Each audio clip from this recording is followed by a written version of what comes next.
How's everybody doing today? It's February 27th, 2021. We're about a month into the new administration under President Joe Biden, if you really want to call him or consider him that. I saw a joke the other day. It says, how do you get 5,000 people to a Biden inauguration? You call in the National Guard.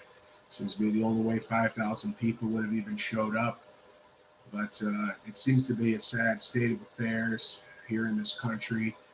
I believe we're headed towards a regime that wants total control of our individual liberties, to take away our rights, continue to restrict what we can and cannot do with our own free will. An administration that wants control of guns, mass censorship of what you can and cannot say. You hear them out in the news bashing Rush Limbaugh. Yeah, the guy may not be perfect, but he made a lot of good points over the years. So we're going to have some people step up and be that voice of freedom if we're going to have any chance at all at pulling through this. We may not have a country left. I see that we're headed towards more unemployment.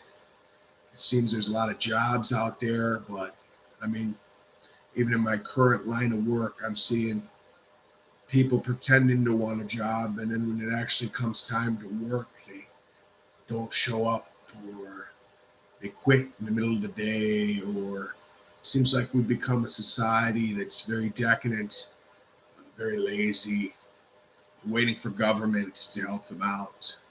I believe there was a quote many years ago by Ronald Reagan that said the worst words one can hear are, I'm from the government and I'm here to help you. Okay, but it seems like now everybody wants the government to help them. What's the government going to do for me? When am I going to get my stimulus? How much am I going to get from my unemployment benefit?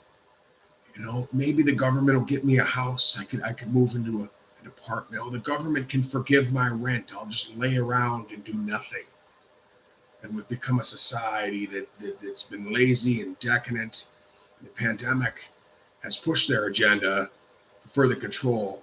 The more stuff they give you for free, it's like a lot of people always say, nothing is free in the world. They know everything comes at a cost.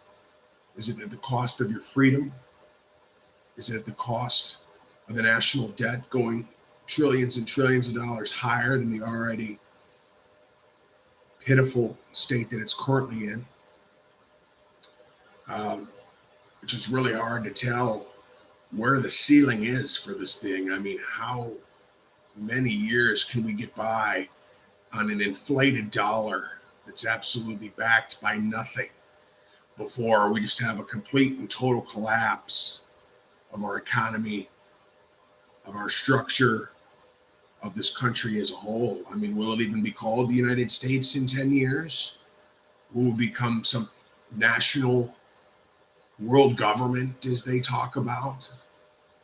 Or are we headed towards a cashless society where they just stop making cash entirely and everybody's just going on cards, or who knows, even microchips, the way people are talking about how great these vaccines are and these advancing technologies are, that pretty soon they just want you, instead of having a smart watch, you'll have a smart chip in your hand. It isn't much different than what you got now with your smartwatch and your smartphone, and tracking everything you do and every purchase that you make throughout time.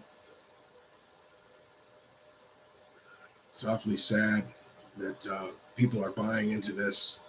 We're giving this system consent to succeed, continuing to beg the government to help them.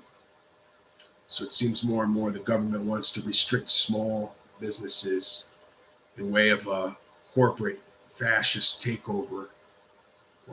Businesses like Amazon and Walmart are doing better than they've ever done.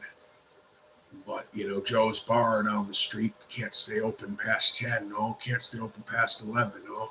By the time they lifted those restrictions, 50% of the bars and restaurants had already been destroyed.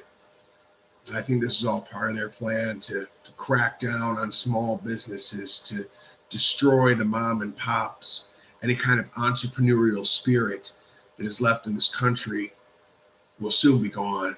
They're going to protect the big corporate conglomerates. They're going to protect Wall Street. They're going to protect, your Amazon, your Walmart, your McDonald's, the only ones that are big enough to survive a couple bad months or a couple bad years in business and able to still get by. But for the rest of us, I mean, who really wins off of a lockdown? Who really wins? The government wins. They have control. And if you're too afraid to get out and live your life because of the virus, then by all means, stay home.